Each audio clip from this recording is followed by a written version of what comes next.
Siguiendo la trayectoria de Abraham, en la Biblia. Video número 27. Siguiendo la trayectoria de Abraham, es una serie de videos, donde se detalla lo que la Biblia enseña acerca del patriarca Abraham, desde el capítulo 11 de Génesis, hasta el capítulo 25. Se detalla, versículo por versículo, comenzando en el capítulo 12. En este video de hoy, vamos a tratar con los versículos Génesis 14:12, Génesis 14:13, y Génesis 14:14, comenzando con el versículo Génesis 14:12. Génesis 14:12, dice: Tomaron también a Lot, hijo del hermano de Abraham, que moraba en Sodoma, y sus bienes, y se fueron. Génesis 14:12. Los detalles. Tal como dijimos en los detalles de Génesis 14:11, cuando las fuerzas invasoras derrotaron completamente a los 5 reyes locales, los 4 reyes invasores de la coalición, saquearon las ciudades, y tomaron a muchos prisioneros, los cuales se los llevaron para usarlos como esclavos. Entre los moradores de Sodoma, una de las ciudades donde los invasores obtuvieron un mejor botín, residía nada menos que Lot, el sobrino de Abraham. Lot también fue capturado por la coalición, y llevado cautivo. A esta altura, debemos detenernos a pensar, las decisiones que tomemos el día de hoy, afectarán nuestro futuro en forma radical. ¿Qué estaba pasando con Lot? Él estaba pagando las consecuencias de su decisión egoísta, y apresurada. ¿Pudo Lot haber previsto esta nefasta situación? No, creo que no. Pero tal vez se hubiera evitado el mal momento, si no hubiera tomado decisiones tan apresuradas, y egoístas como la que tomó frente a su tío. Matthew Henry, el gran comentarista bíblico de Inglaterra, dice: nótese que, cuando nos salimos fuera del camino del deber, nos ponemos también fuera de la protección de Dios, y no podemos esperar que lo que hemos escogido, siguiendo nuestras concupiscencias, resulte en beneficio nuestro. En este episodio, Lot, su familia, y sus hombres fueron tomados prisioneros. Lot fue arrancado de la ciudad que lo había cautivado, aunque era una ciudad bella para los ojos de Lot, él y su familia perdieron su libertad, se convirtieron en esclavos, y perdieron además todos los bienes por los cuales había trabajado tanto tiempo. Ahora recibía la recompensa de las malas decisiones que había tomado, años antes. El mal que él no había visto detrás de los atractivos de la llanura, y de la vecindad de Sodoma, cayó sobre él repentinamente con toda su fuerza. Proverbios 14:12 dice: hay camino que al hombre le parece derecho, pero su fin es camino de muerte. ¿Cómo debe haberse lamentado entonces de sus decisiones pasadas? Pero, ¿habría sido Lot escarmentado? Es muy difícil contestar esta pregunta. En la confrontación que se desenvuelve en ese nivel de la conciencia humana, se producen asimilaciones, donde unos conceptos se acreditan los valores de otros. Lot, conviviendo en aquel medio, también fue asimilado momentáneamente por aquella conducta. Cuando un tipo de actuación se halla sujeto a las influencias de un medio ambiente distinto al que sustenta, siempre existe el peligro de contaminación, o asimilación. Pues contamina al igual como lo hace una epidemia, cuando afecta a una región. Al fin y al cabo, una epidemia es un mal, y la corrupción de Sodoma era otro mal, y el origen espiritual de ambas pertenece al reino de las tinieblas. Lot habitaba en Sodoma. Su conducta estaba siendo tentada por las normas de conducta de Sodoma, y las influencias del medio lo estaban asimilando. En esta confrontación con las otras características, corrió la misma suerte que los de Sodoma. Posteriormente veremos el resultado de esta asimilación de Lot, en la destrucción de Sodoma y Gomorra. Veremos la actitud distorsionada de él, y sus hijas, movidas por la influencia del medio, en el incidente de la embriaguez de Lot, esto es cuando las hijas de Lot se acostaron con su padre para concebir descendencia de éste. Ahora veamos qué aprendemos de Génesis 14:13. Este versículo dice: y vino uno de los que escaparon, y lo anunció a Abraham el hebreo, que habitaba en el encinar de Mamre, el amorreo, hermano de Escol y hermano de Aner, los cuales eran aliados de Abraham. Génesis 14:13. Dice este versículo que, uno de los que pudieron sobrevivir de la matanza, y el saqueo, fue corriendo, y le avisó a Abraham que el enemigo se había llevado secuestrado a Lot. ¿Qué cree usted que hizo Abraham? ¿Acaso dijo: a mí no me importa en nada lo de Lot, él se la buscó, conmigo ni se hable, y que se las arregle él. No, Abraham no dijo eso. Si bien es cierto que aquí encontramos otra faceta de la identidad de Lot, no fue la primera vez que él se metió en problemas. Se supone que en la mente de Abraham, permanecía el recuerdo de la actitud tomada por su sobrino, de lo que hizo, de su opción. Abraham tranquilamente pudo reaccionar diciendo algo parecido a lo de arriba. Y tal vez esa podría haber sido nuestra reacción. ¿Cómo reaccionamos frente a aquellos que tuvieron una actitud negativa para con nosotros? Muchas veces queremos reaccionar vengativamente, pero si somos hijos verdaderos de Dios, el Espíritu Santo nos redarguye. Nótese que ahora podemos ver cómo Dios había guiado al fiel Abraham, cuando él se separó de Lot, y cuán sabia había sido su decisión de permitir primero que Lot escogiera hacia dónde se iba a establecer. Pues Abraham dijo a Lot, no está toda la tierra delante de ti, yo te ruego que te apartes de mí. Si, tú, fueres a la mano izquierda, yo iré a la derecha, y si tú a la derecha, yo iré a la izquierda, en Génesis 13:9. Luego Génesis 13:11 dice, entonces Lot escogió para sí, toda la llanura del Jordán. Si Abraham hubiera habitado en la llanura, posiblemente también hubiera tenido conflictos con los ejércitos invasores, pues estos hubieran tenido la intención de llevarse a Abraham como un prisionero, tal como hicieron con Lot. Pero en las montañas de Hebrón, Abraham estuvo a salvo de los guerreros mesopotámicos. El versículo dice que vino uno de los que escaparon a avisar a Abraham de la situación de Lot. Este hombre probablemente fue uno de los siervos de Lot, que escapó, y llegó a la morada de Abraham en Hebrón con un informe de lo que había sucedido. Aquí en este versículo, por primera vez, Abraham es llamado, el hebreo, para designarlo como un descendiente de Heber, ver Génesis 11:14-17. Los descendientes de Heber, habían de ser encontrados por todo el antiguo Oriente, en el segundo milenio antes de Cristo, y fueron llamados, Abiru, en las inscripciones cuneiformes, y Apiru, en los textos egipcios. Como un descendiente de Heber, Abraham pudo haber sido conocido por los amorreos y cananeos de la región del Negev, como el hebreo.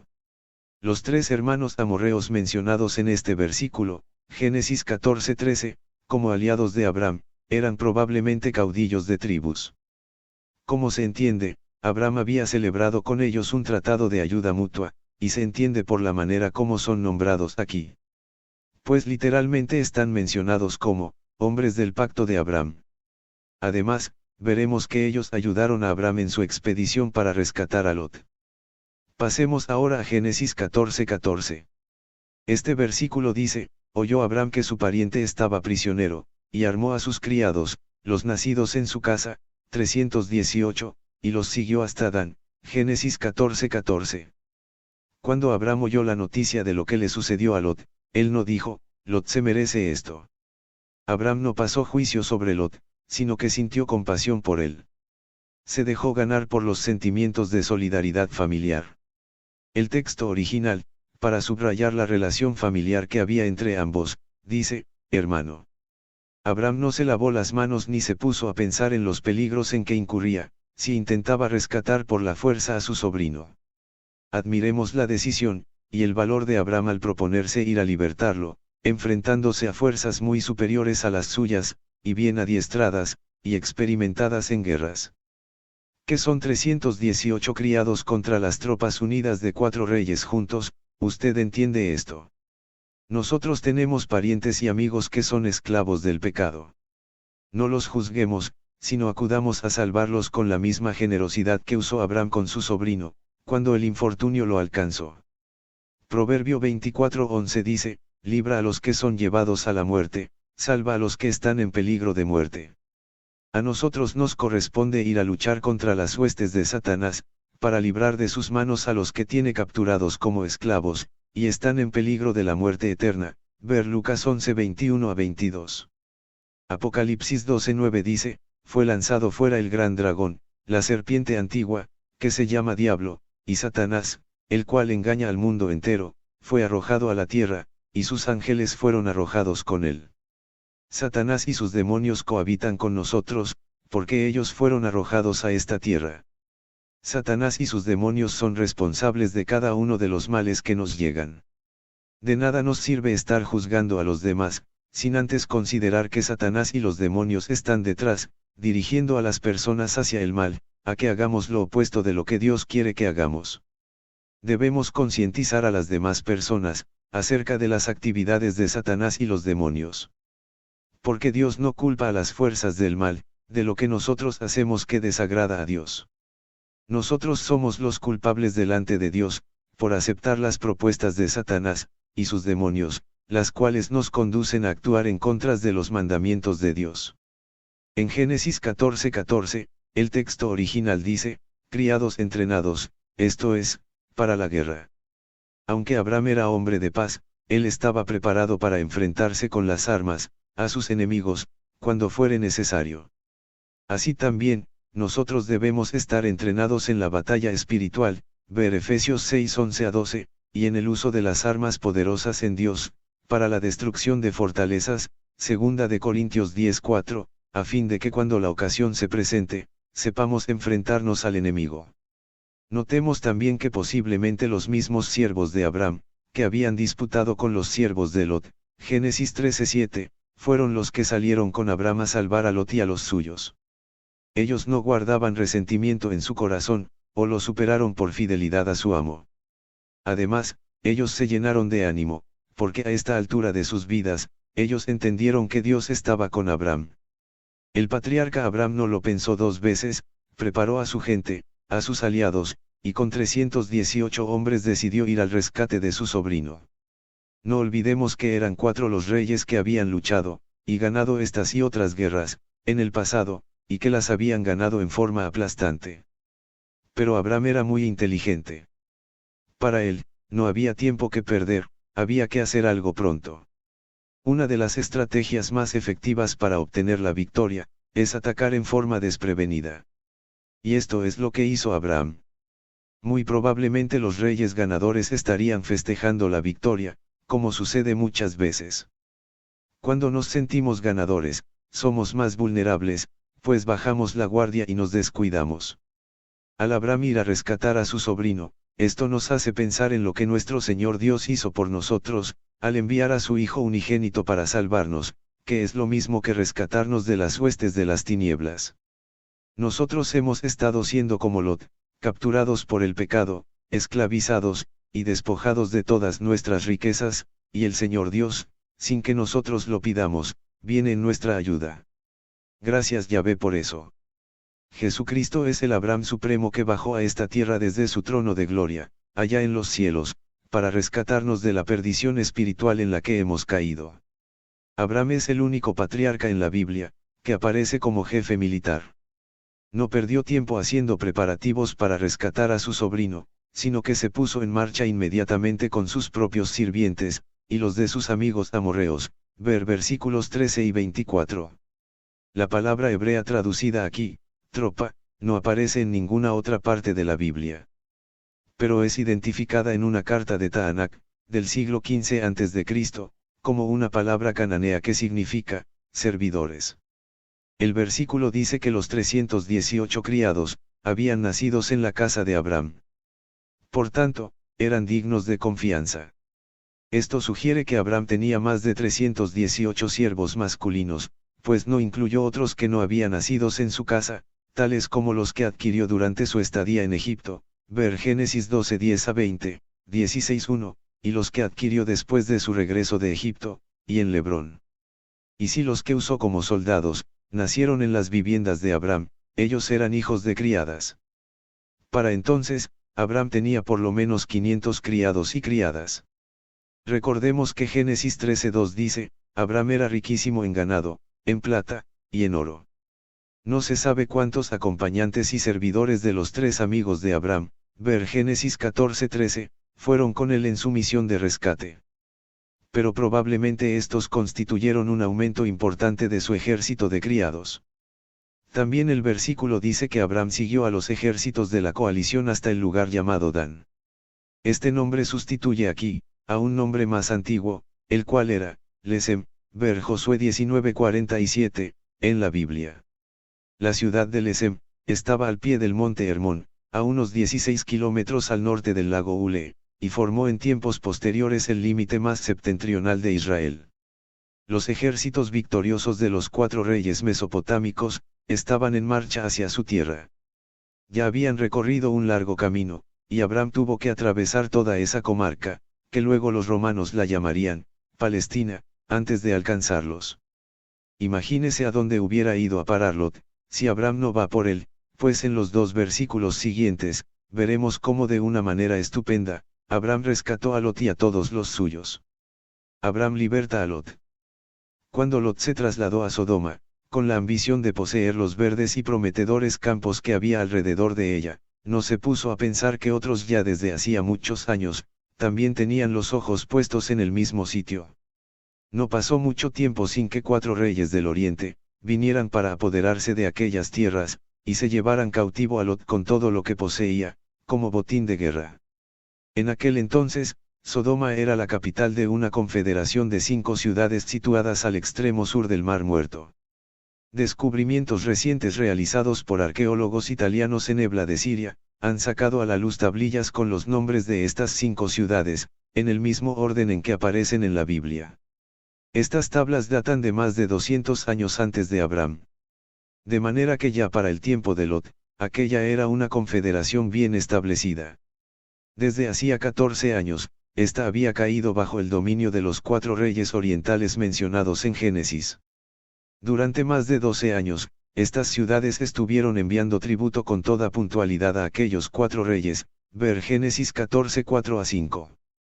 Pero luego se rebelaron y no siguieron cumpliendo con esas obligaciones.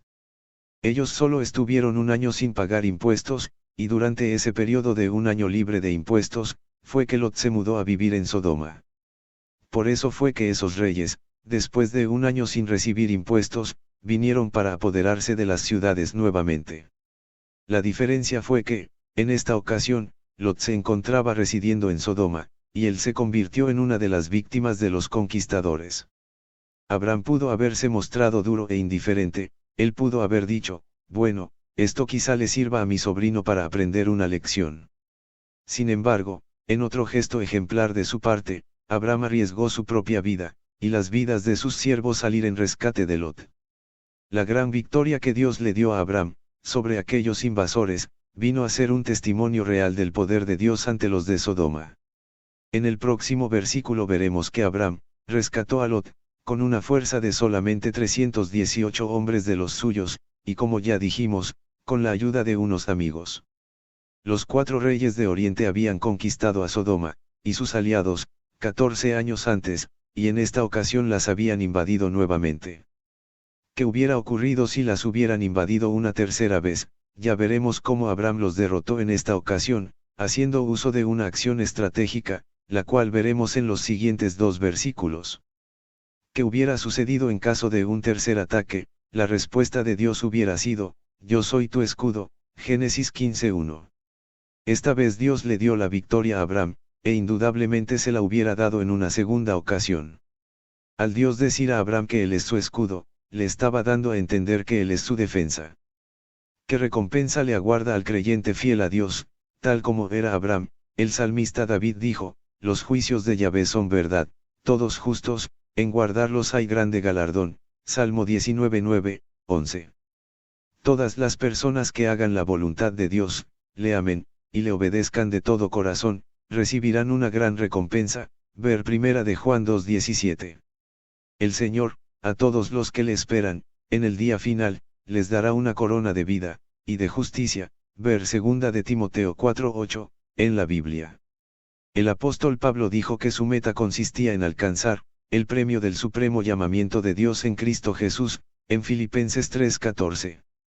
Jesús aseguró que, aun las acciones más pequeñas, y aparentemente insignificantes, realizadas en su nombre, no perderán su recompensa, en Mateo 10:42. Dios mismo es nuestro más grande galardón. Salmos 16:11 dice, en su presencia hay plenitud de gozo, delicias a tu diestra para siempre. Que Dios bendiga a usted muy ricamente.